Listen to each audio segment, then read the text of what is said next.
بله مامان. گیتی امروز میتونی بیای خونمون؟ یه کار مهمی باید دارم. امروز کارم دارید؟ باشه، من به بهادر میگم منو برسونه اونجا. در ضمن همه چی که خوبه نه؟ هر وقت اومدی بهت میگم. باشه. کی زنگ زده بود؟ مامان زنگ زده بود، میگه فوراً برم. نمیدونم چی شده. معذرت میخوام بهادر، من میدونم که شرایط خونه اصلا خوب نیست، اما مامان میگه فوراً باید برم. باشه، من تو رو میرسونم. اگه تو بخوای من نمیرم. به مامان میگم نمیتونم بیام. نه گیتی، خواستن یا نخواستن من هیچ اهمیتی نداره. تو همون کاریو بکن که دلت میخواد. چیزیو بهت اجبار نمیکنم. میخوام زندگی تو با رضایت و خواسته خودت بگذرونی.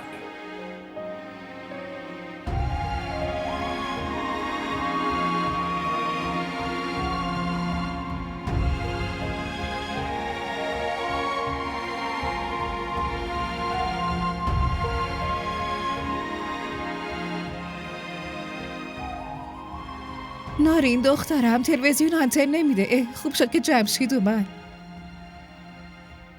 به سرویس خدمات زنگ بزنین، درست آنتن نمیده. بدید به من. بده به من. خاموشش کنی. چرا سریال های مزخرف نگاه میکنی؟ واقعا؟ دیگه به مادرت هم دستور میدی؟ آفرین. نه، من کجا جرأت دارم که بهتون دستور بدم؟ من که فرمان بردار دستوراتم. هرچی شما بگین همونو انجام میدم. آره، من خیلی خوب میدونم همش فقط حرف میزنی. دریغ از این که فقط یه روز به حرفم گوش کرده باشی. خب وقتی شما میدونین من به حرف کسی گوش نمیدم، اون وقت چرا بدون اجازه من دارین برای زندگی من تصمیم میگیرین؟ چرا؟ مگه من چیکار کردم؟ یعنی کاری نکردین؟ شما چرا با خاله راضیه در مورد ازدواج من حرف زدین؟ هو پس خبرها بهت رسیده. دیدی نارین؟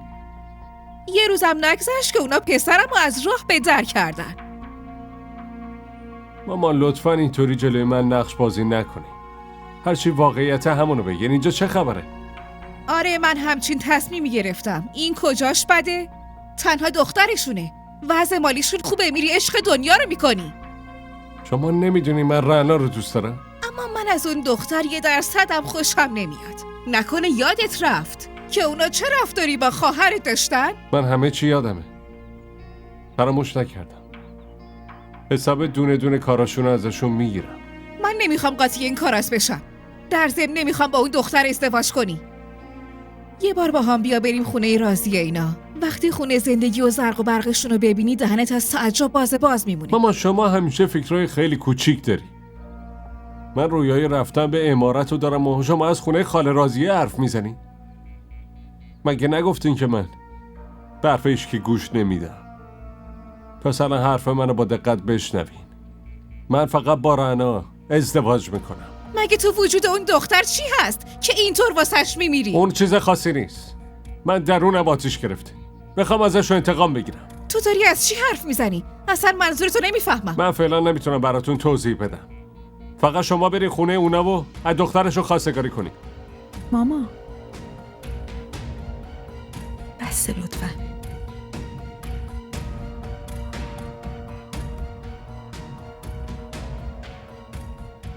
مامان منو خیلی فوری اینجا صدا زدید. منم به بهادر گفتم که برسونه منو اینجا. چی شده حالا؟ دخترم اورژانسی بود، واسه همین صدات زدم. واسه یه سورپرایز دارم. چه سورپرایزی؟ اونو الان نمیتونم بهت بگم. هر جور شما میدونید. اما یه چیز دیگه هم میخواستم بهت بگم. گیتی، بابات میخواد که ما یه جشن عروسی برای تو و بهادر بگیریم، خانواده شوهرتو دعوت کنیم و بعد با اونا تو رو با احترام خونت بفرستیم. چه فایده ای داره مامان؟ الان دیگه گذشته و گذشته. دخترم، اون سنگینی روی قلب بابات یه ذره سبک میشه.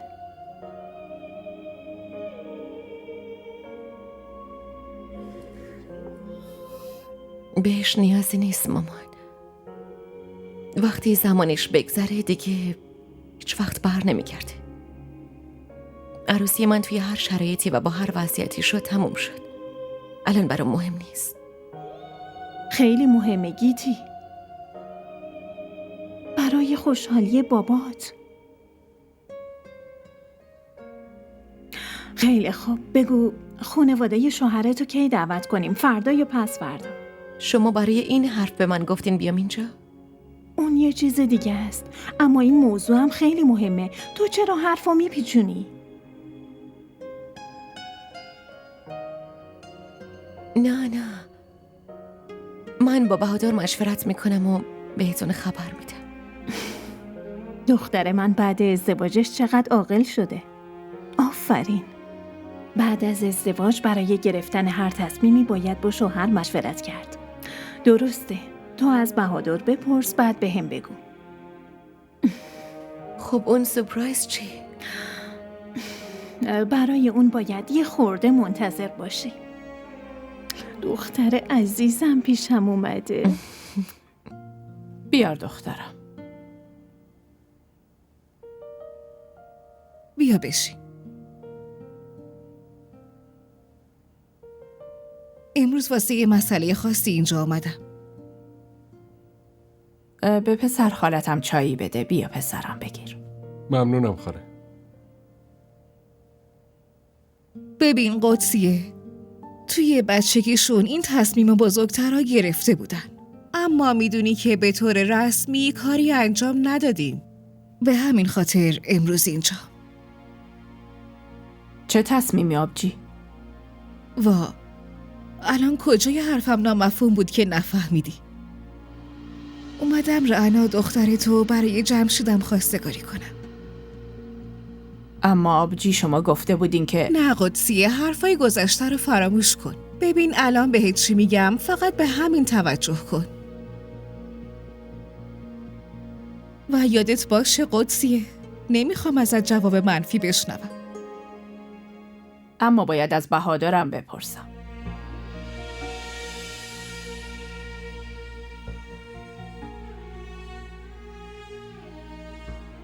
بالاخره اون پسرمه. بعد باباش اون مرد خون است و بدون نظر اون نمیتونم جواب بدم. چرا خاله؟ مگه بهادر ممکنه مخالفت کنه؟ نه دخترم، مخالفت که نمیکنه، اما باید ازش بپرسم. باشه قدسیه، هر جور خودت صلاح میدونی. فقط یه چیزو در نظر داشته باش که من برای ازدواج پسرم خیلی عجله دارم.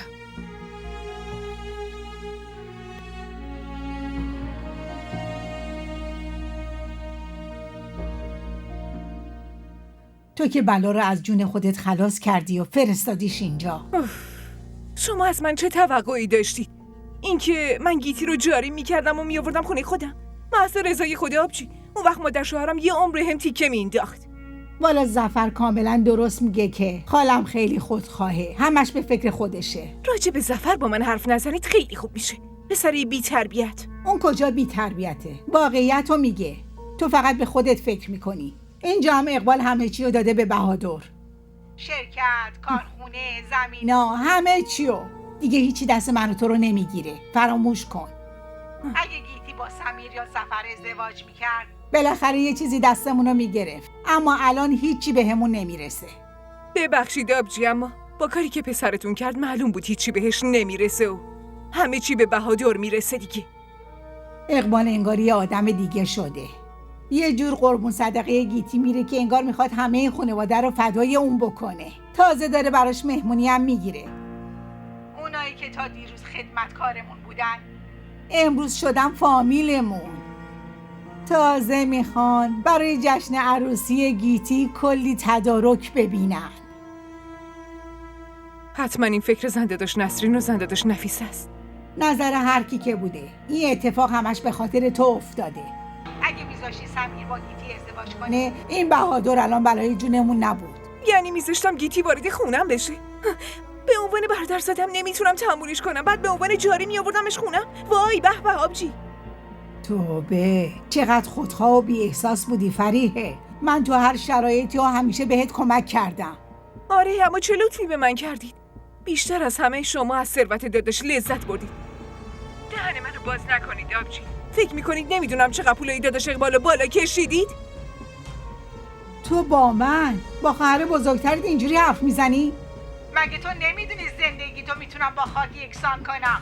هنوز اونقدر هم پیر نشدم. بله آفرین آبجی، شما هم منو تهدید کن. اون پسرتون به اون داییش خیانت کرد که از بچگی اونو بزرگ کرده بود. حالا شما خواهر کوچیکتو تهدید کن. الان خوب فهمیدم که ظفر پسر کیه. کافیه دیگه، مزخرفاتتو تموم کن.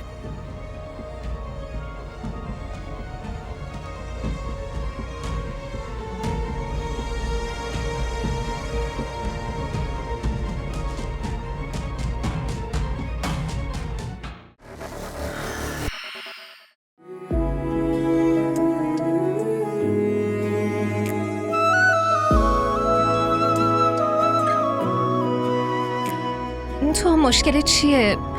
چرا همش به من نزدیک میشی؟ بشین سر جات. خب تو مشکلت چیه؟ تو هم سر جات بشین. هی چرا میره عقب آخه؟ کوئی تو ہو میرا اپنا کوئی تو سہارا ہو غم میرے ٹھہر تو جائیں کوئی کنارہ ہو.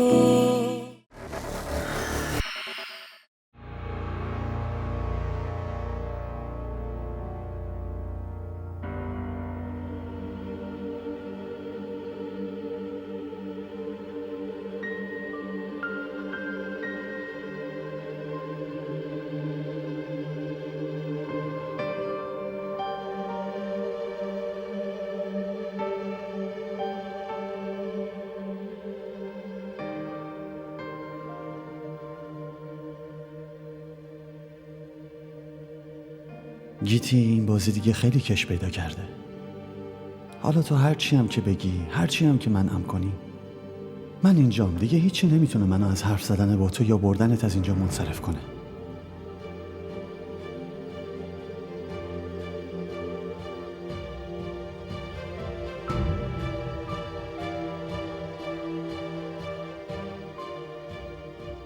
تو شرکت کار خستم میکنه و وقتی هم میام خونه خرابکاریای سمیر اعصابمو خورد میکنه. امروز برگشته بود. میگفت تا 2 روز میخواد خونه دوستش بمونه. نمیدونم چه برنامه ای داشت. ساکش و پست و پا شد رفت. مادر جو ممکنه واقعا پیش دوستش رفته باشه. من فکر نمی کنم. از رفتارش اینطور به نظر نمی رسید. میگفت که توی این خونه همه بر علیهش دارن نقشه میکشن. قبلا گفتم هر کاری میخواد بذارید بکنه، اما نه خیر. نه همسرم به حرفم گوش داد و نه شما. کسی که به عشقش نرسه حال روزش همینه. به دوستاش یه زنگ بزن، حداقل بفهمیم اون کجاست. مامان، همین چند ساعت پیش به همه ی دوستاش زنگ زدم، با هیچ کدومشون نیست. دوباره زنگ نمیزنم. دوستاش چه فکری میکنن؟ نمیگن اینا تو خونشون آروم و قرار ندارن؟ پسرم، یه بار دیگه امتحان کن. من این کارو نمی کنم. فریحه، دخترم، تو یه تحقیق کن، ببین اون کجاست. من میترسم نکنه اون حیدرآباد رفته باشه. مامان جون شما نگران نباش، من یه کاریش میکنم. تو چی کار میکنی؟ بهش زنگ میزنم دیگه، چی کار کنم؟ تلفن شما رو که جواب نمیده، شاید جواب منو بده.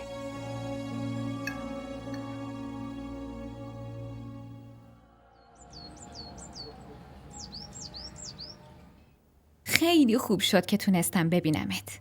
خوب شد که برگشتی.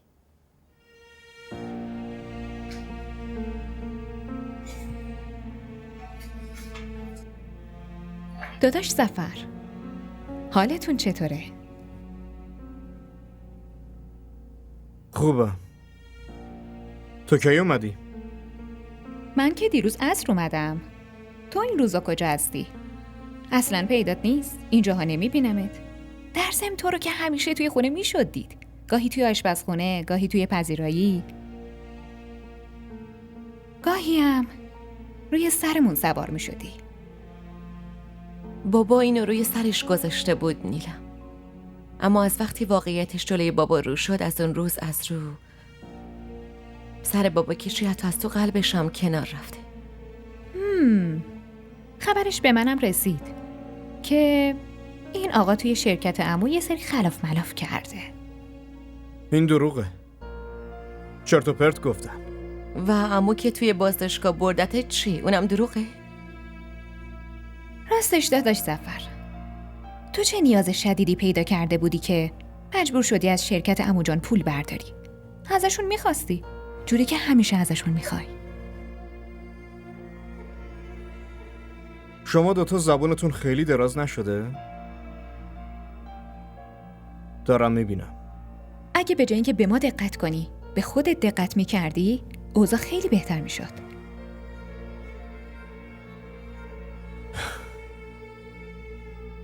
شما دوتا خیلی به فکر منید نه؟ به خودتونم فکر کردید؟ تو چه مقامی داری وقتی بری آمریکا خونه عادل ظرف بشوری؟ و تو گیتی خانم منو مسخره میکنی نه؟ فکر کنم یادت رفته تو زن خدمتکار این خونه ای. پس این جایگاه و مقام شما دوتاست. فهمیدید؟ تو به جایگاه خودت هم خیلی دقت کن. اینکه کی هستی و اینجا چی کار میکنی. بریم گیتی.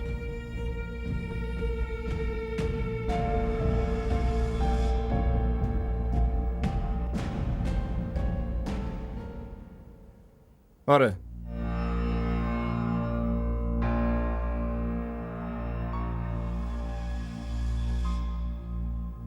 بهت یاد ندادم وقتی رئیس دفترت میاد باید به احترامش وایسی؟ کسی به تو یاد نداده وقتی وارد یه اتاق میشی قبلش در بزنی؟ که اینطور. این دفتر مال داییمه. اون رئیس و صاحب این شرکته. اونقدر اختیار نداری منو از اینجا اومدن من کنی. چرا منعت کنم؟ آقا جمیل بهم گفته بود که قراره از امروز اینجا کار کنی. آره میدونم که خبرها بهت رسیده، اما یه چیزی رو میگم خوب بشنو. روی این صندلی رئیس این شرکت حق داره بشینه. تو حق نداری اینجا بشینی، پس از این به بعد اینجا نبینمت. آره راست میگی. این صندلی مال اقبال خانه و هیچکی نمیتونه جاشو بگیره.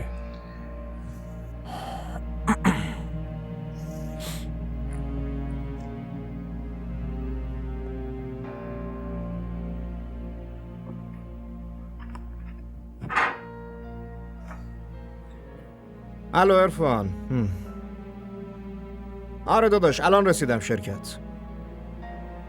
آره یه خدمتکار قابل اعتماد داریم، اما چی کار کنیم؟ بازم باید حواسمون بهش باشه.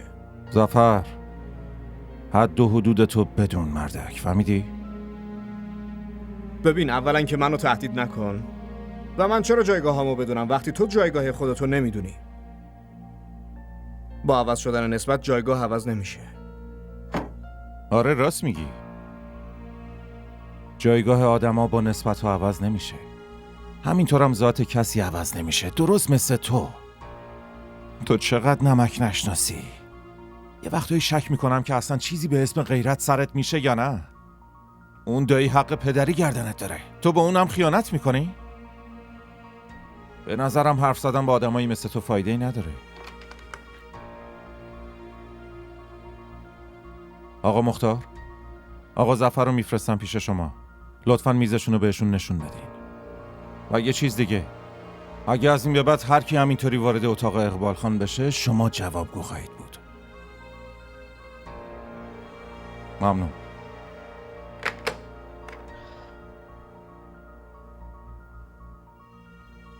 از اینجا میری سمت چپ، میز آخر میز آقا مختاره.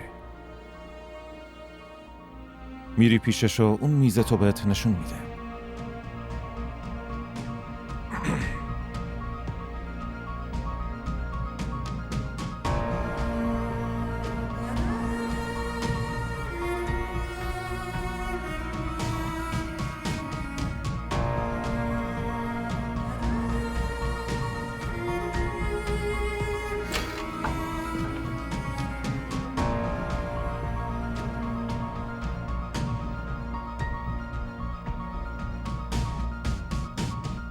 من که میگم توی این مراسم فریحه هم دعوت کنیم. همه خانواده دور هم جمع میشیم. مگه نه خان داداش؟ آره اگه اون میتونه بیاد چرا که نه، حتما بیاد. اما نیازی نیست بابا، بیخیال بشید. چرا بیخیال شیم؟ اونا خانواده شوهرتن، باید دعوت بشن. آره گیتی، مخالفت نکن. ببین چند روز دیگه نیلم هم میخواد بره آمریکا، واسه همین میخوایم کنار هم عروسی تو جشن بگیریم. آبجی شما حرفی نمیزنی؟ نه خیر، حرفی برای گفتن ندارم. هرچی تو بگی کاملا درسته. خیلی خوبه. به نظر من آخر هفته خوبه. شما خودتون به بهادر زنگ بزنید. مامان اون این روزا سرش شلوغه، قبول نمیکنه. اشکال نداره دخترم، هر وقت بهادر سرش خلوت شد اون وقت ما جشن رو برگزار میکنیم.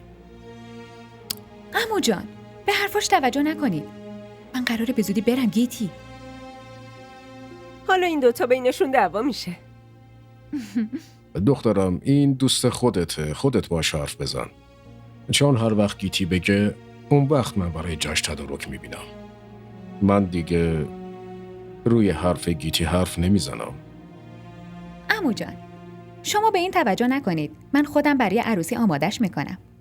به داداش بهادرم میگم لباس دومادی بپوشه. این چه حرفیه که میزنی؟ اصلا مزخرف نیست. چی میگی؟ بفرما. اینم چاییت. شیرینی از کجا اومده؟ خالت اومده بود. اون شیرینی آورد. اومده بود رعنا رو برای جمشید خواستگاری کنه. اما به هم گفته بودید که اونا واسه جمشید دنبال زن میگردن. آره گفت، فقط داشته بهش فکر میکرده. اما امروز با رسم و رسومات کامل از رعنا خواستگاری کرد. همشون اومده بودن. خب ببینم بهشون جواب منفی دادید دیگه. چطوری میتونستم بهشون جواب منفی بدم؟ خودت که میدونی رعنا هم اونو دوست داره پسرم. این چه حرفیه که میزنید؟ رعنا اگه لج کنه ما اونو تو چاه بندازیم باید بندازیمش؟ تو این خونه چرا همش یه حرفو تکرار میکنید؟ یعنی چی تو چاه بندازیم؟ جمشید خواهرزاده من. اما اون یه آدم ولگرد و دختربازه. قبلا هم بهتون گفتم این وصلت سر نمیگیره و دیگم تو این خونه حرفشو نشنوم. تمام. اما بهادر من حرفمو زدم. بعد از این در این مورد نمیخوام چیزی بشنوم. همیشه یه موضوع تکراری. چقدر مخالفت کردم.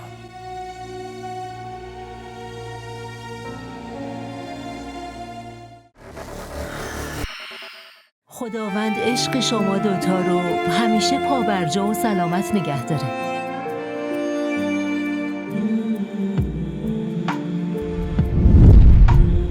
تا امروز فقط زنزلیل شنیده بودم. امروزم با چشمای خودم دیدم. که نکنه آدمای حسود عشق شما دوتا رو چشم بزنن.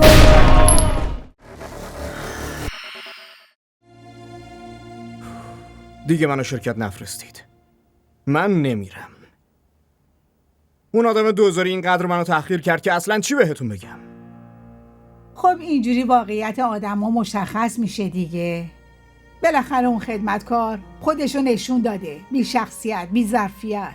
دلم میخواست دهنشو همونجا بشکنم از بس که. خواهش میکنم ظفر، اصلا همچین کاری نکن.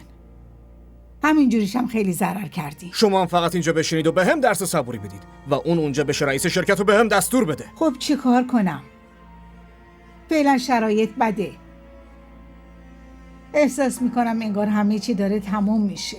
دیروز فریحه زنگ زده بود. اینقدر حرف و متلک بارم کرد که نگو. حتی به هم گفت که مثل یه مار در کمین ثروت داداشم هستم. بذار حرف بزنه. بذار هر چی دلش میخواد بگه. ما هم کاری رو میکنیم که دلمون میخواد. خوب به حرفام گوش کنید. اون اسنادی که توی گاف صندوقش هست، ما اونا رو میدزدیم. اول حرفامو بشنوید. فقط همین یه راهه که آیندمونو بسازیم مامان. اینجا هیچکی به فکر ما نیست. کی به فکر منه؟ کسی به فکرم هست؟ کسی به فکر شما هست؟ ها؟ شما که خواهر واقعیش هستی چی کار کرده براتون تا به امروز؟ کاره خودمونو میکنیم.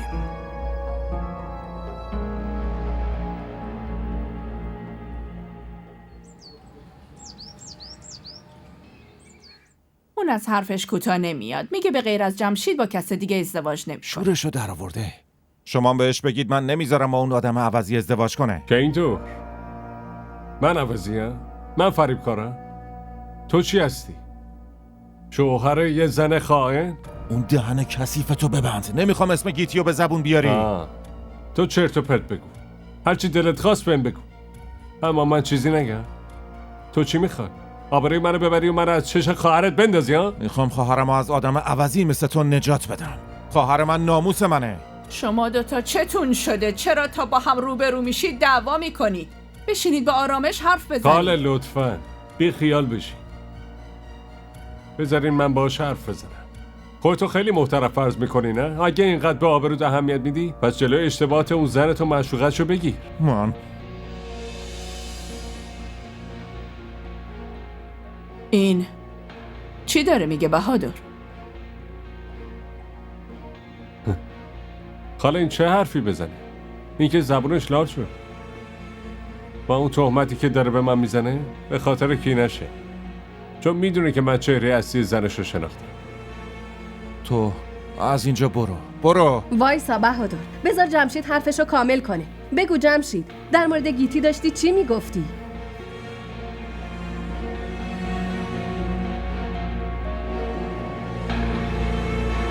خودتون ببینید.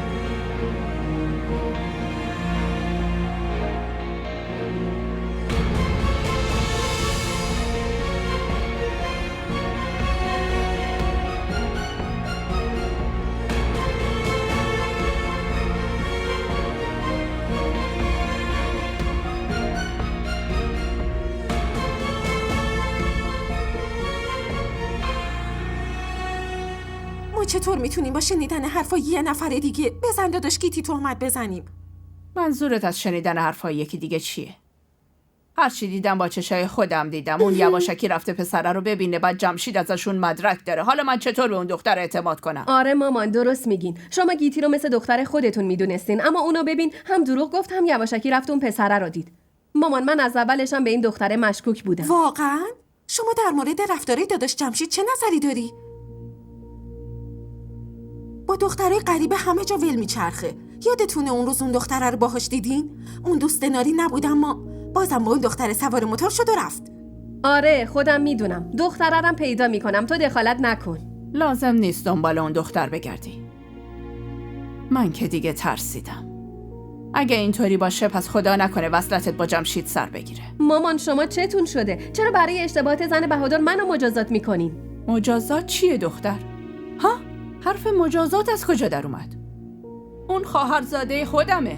فردا پس فردا اگر اتفاقی بیفته چی؟ بهتره همین الان تموم شه. مامان هنوز هیچی شروع نشده دارین از تموم شدنش حرف میزنین. اینو یادتون باشه من به جز جمشید با کس دیگه ازدواج نمیکنم. محاله. شما هم تلاش کنید واقعیتو بفهمید. اون بیچاره‌ای که بیگناهی دارید بهش شک میکنید. داداش جمشید که بسه. اسم جمشیدو نیار. معلومه که میگی اون آدم بدیه چون اومده واقعیتو بهمون گفته. حالا پاداش این کارشو با نگفتن به جواب خواستگاریش بدم؟ آفرین، همتون چقدر عاقلین.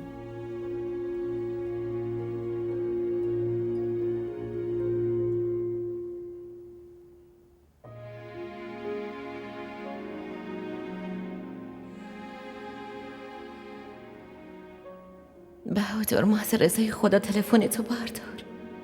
نمیدونم چی شده که تو تلفن منو جواب نمیدی.